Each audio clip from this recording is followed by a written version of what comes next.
Bonjour à tous. Aujourd'hui, je vais vous présenter le tarot, de Nicolas Convert, donc un tarot qui porte la date de 1760. Ici, c'est l'édition, d'Yves Reynaud. Alors,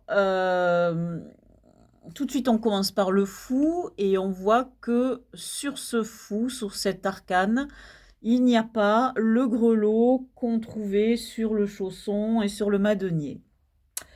En revanche, on va sur le valet de coupe trouver ce petit motif qui ressemble vraiment à un grelot. Alors, est-ce que la personne qui a gravé les moules s'est amusée à le placer ici en interprétant ce petit motif comme étant le grelot du fou, enfin du mat, mystère. Alors, voici ce tarot. La gamme de couleurs est très très douce. On voit que les bleus euh, tirent sur le gris, un gris bleu assez pâle. Les dessins sont particulièrement fins. Les couleurs appliquées de manière parfaite avec des pochoirs. Euh, sur cette carte du chariot, on a les initiales V, T qui sont gravées. Je ferai une petite vidéo sur ces initiales parce qu'il y a plein de théories qui tournent autour de ces initiales-là. Pourquoi? Eh bien parce que ailleurs sur le tarot, on retrouve d'autres initiales. Ici sur le 2, on trouve GM. On a plusieurs théories sur la présence de ce VT sur le chariot. Euh, ce, ce tarot, en fait, techniquement, il représente le summum de ce qu'on peut faire, disons, avec les techniques de l'époque. Et c'est le tarot de Marseille de type 2 le plus techniquement le plus abouti, et c'est celui qui va servir de modèle. Paul Marteau, en 1930, va le reprendre. Euh, il sera utilisé, mais simplifié au niveau des couleurs, pour que ça puisse être compatible avec les techniques de l'imprimerie. Et c'est donc ce modèle-là qui traversera le temps jusqu'à nous et qui sera le plus utilisé. Vraiment le tarot de référence.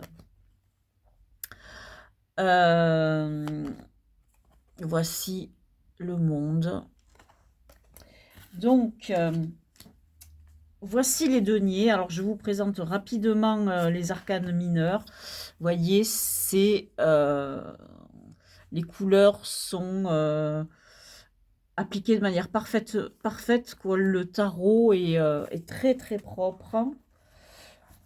Voici les figures de cour du denier avec une reine avec des traits assez doux, reine de denier. Ici, les coupes. Donc, tout cela. Voilà. Ici, les figures de cour. Les coupes, on a bon, le valet que nous avons vu tout à l'heure.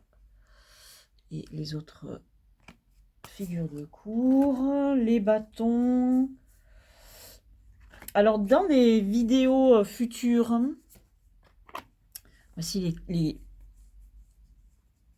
les bâtons. Vous voyez, c'est extrêmement propre. Dans des vidéos futures, je vous présenterai une édition qui est celle du Christophe Poncé, qui est magnifique et qu'il faut voir.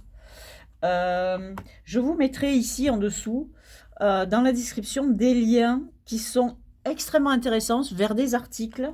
Donc en particulier un qui va parler du tarot et des théories de Christophe Poncet. 2 articles même, qui sont assez intéressants, sur l'interprétation de certaines cartes. Et voilà. Et puis donc dans une autre vidéo, vous pourrez voir ce tarot de Christophe Poncet qui est extrêmement beau. Et puis d'autres vidéos suivront sur des tarots modernes, un peu hybrides. Mais vous verrez, très très intéressant. Donc je vous dis à bientôt et merci de m'avoir écouté. Au revoir.